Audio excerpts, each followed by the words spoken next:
بسم اللہ الرحمن الرحیم۔ آج ہم غزوہ تبوک کے متعلق بات کریں گے۔ غزوہ تبوک مشہور غزوہ ہے اور نبی اکرم صلی اللہ علیہ وسلم کا آخری غزوہ ہے۔ حضور اقدس صلی اللہ علیہ وسلم کو اطلاع ملی کہ روم کا بادشاہ مدینہ منورہ پر حملہ کرنے کا ارادہ کر رہا ہے اور بہت بڑا لشکر لے کر شام کے راستے سے مدینہ کو آ رہا ہے۔ اس خبر پر 5 رجب المرجب 9 ہجری کو نبی اکرم صلی اللہ علیہ وسلم اس کے مقابلہ کے لیے مدینہ طیبہ سے روانہ ہو گئے۔ چونکہ زمانہ سخت گرمی کا تھا اور مقابلہ بھی سخت تھا، اس لیے حضور اقدس صلی اللہ علیہ وسلم نے صاف اعلان فرما دیا تھا کہ روم کے بادشاہ سے مقابلہ کے لیے چلنا ہے، تیاری کر لی جائے۔ اور حضور صلی اللہ علیہ وسلم نے خود اس کے لیے چندہ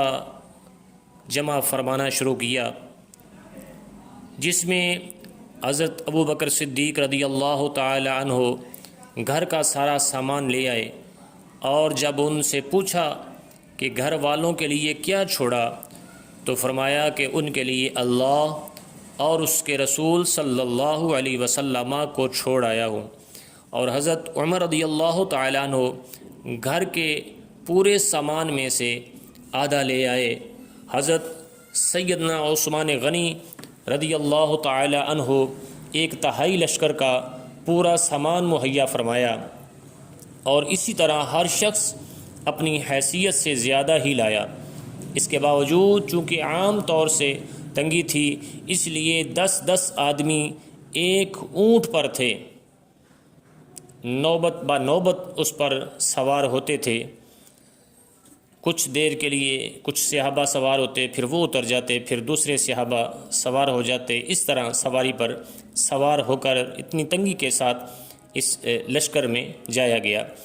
یہ لڑائی نہایت ہی سخت تھی کہ سفر بھی دور کا تھا اور موسم بھی اس قدر سخت کہ گرمی کی انتہا تھی، اور اس کے ساتھ ہی مدینہ طیبہ میں کھجور کے پکنے کا زمانہ زور پر تھا کہ سارے باغ بالکل پکے ہوئے کھڑے تھے، اور کھجور ہی پر مدینہ طیبہ والوں کی زندگی کا زیادہ دار و مدار تھا کہ سال بھر کی روزی جمع کرنے کا گویا یہی زمانہ تھا۔ ان حالات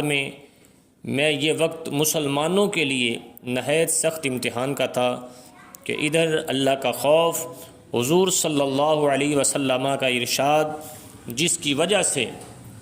بغیر جائے نہ بنتی تھی، اور دوسری جانب یہ ساری دکھتے ہیں کہ ہر وقت مستقل روک تھی، بالخصوص سال بھر کی محنت اور پکے پکائے درختوں کا یوں بے یار و مددگار چھوڑ جانا جتنا مشکل تھا وہ ظاہر ہے، مگر اس سب کے باوجود اللہ کا خوف ان حضرات پر غالب تھا۔ اس لیے بجز منافقین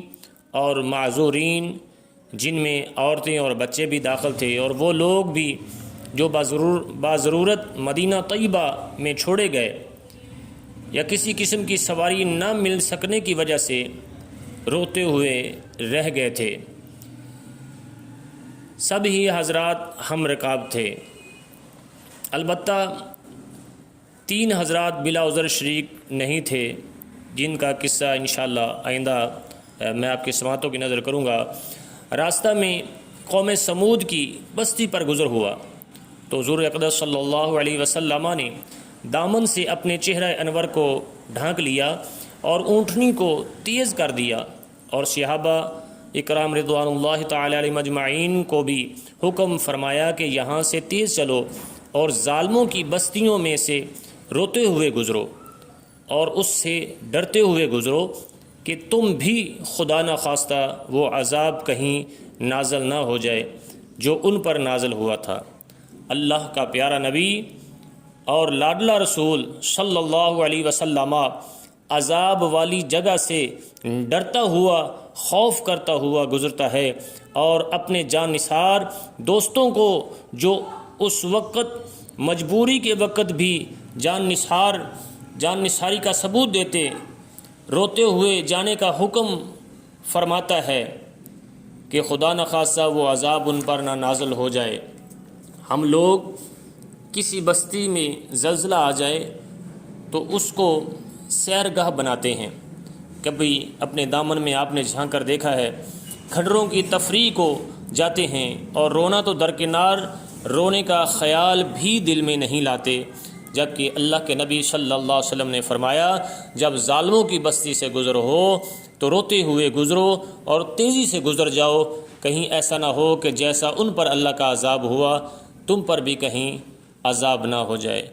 تو یہ غزوہ تبوک کا سلسلہ تھا۔ اب آپ کو اگر یہ ویڈیو پسند آئی ہو تو ضرور کمنٹس بھی کریں، شیئر بھی کریں اور لائک بھی کریں۔ جزاکم اللہ تعالی خیرا۔